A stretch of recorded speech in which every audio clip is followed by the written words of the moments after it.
chicken. Ubus na.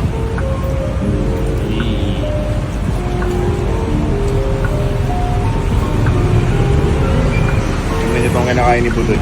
Kanina marami pa yan. Hingi ako ng hingi sa kanya. Sabi ko hindi ako bibili. No? Pag dumaan pa, bumili ka ulit. Bibili nga ulit ako. Sarap. So ano siya? Fish. At yung dapat chicken eh. Pero may pork.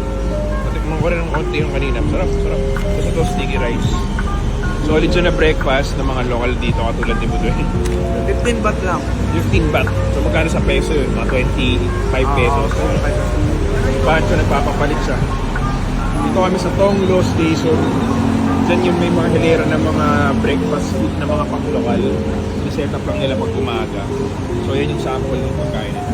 At ang sarap niya, no, Punch? Sarap talaga. Naubos ko na nga eh. Bibili ako pag Manchester. padaan pabalik, bibili ako.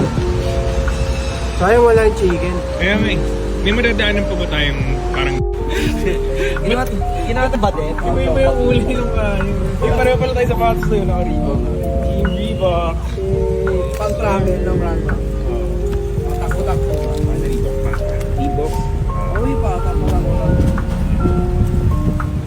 Shake well natin to. Alam mo ba kung ano to? Kata. Dino. Dilong kat.